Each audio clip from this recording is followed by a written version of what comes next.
We've got Peter Cardillo, who is the chief market economist at Spartan Capital Securities, joining in. Thanks so much, Peter, for taking the time. Markets upbeat ahead of the presentation of the outcome of the Fed meeting. And as the other gentleman was pointing out just before you joined us, 25 basis points seems to be what everybody's expecting. What could be seen as negative, though, and what other factors are you watching for? Well, I think first to answer your first question here, the markets are higher. Obviously, they're higher on two factors. One, perhaps maybe we're getting close to a ceasefire between Russia and Ukraine.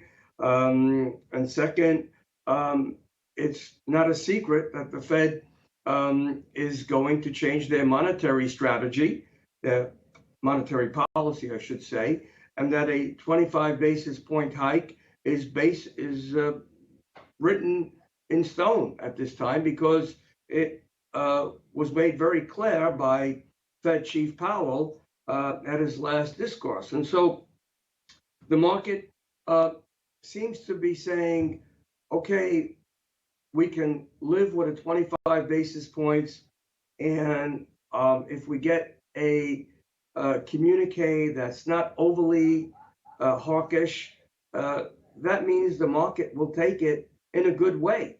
And I believe that risk assets can continue to move higher. Again, the key is how many rate hikes should we expect this year? And I would suspect that we can have more clarity on that once we get the Fed statement, and of course during the press conference by Fed Chief Powell. And the other factor is that there is a risk factor here, and that's why the Fed needs to be hawkish, but at the same time not overly hawkish because of the war. And even though there's a ceasefire, remember that the consequences of the sanctions on Russia could have a negative effect on the global economy, especially in Western Europe. And so the Fed is going to have to take that into consideration, which they will. And I'm sure that it's going to be highlighted in the communique. Okay. One other question, Peter, and this is besides what is going to happen or the expectation in terms of the rate increases that you pointed out, which is the bond buying program and the availability of liquidity. That slowly will now have to be pulled back. But like you said, the Fed's going to have, like several monetary authorities around the world, is going to have to walk a bit of a tightrope right now. Do you anticipate maybe that they'll go a little slower than was previously thought? Is there anything that could jolt the street somewhat if they are too hawkish there? Well, no. In all honesty, if you look at the inflation rate that we have here in the States, and certainly yesterday's PPI confirmed that inflation has not peaked at the producer levels, and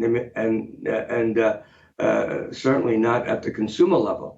And so they should really be raising rates by a half of a point, not 25 basis points.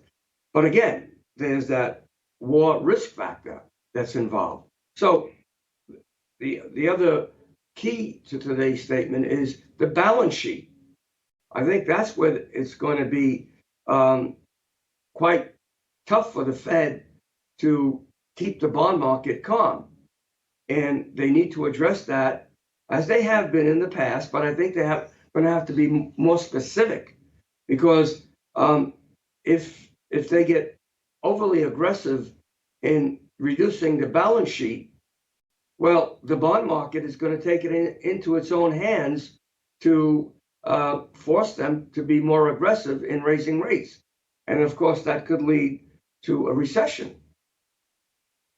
You already have bond yields that are factoring in what is broadly expected. You have the 10-year benchmark that is trading with yields of over 2% at this juncture. Thank you so much, Peter, for joining in, and I'm sure we'll talk very soon.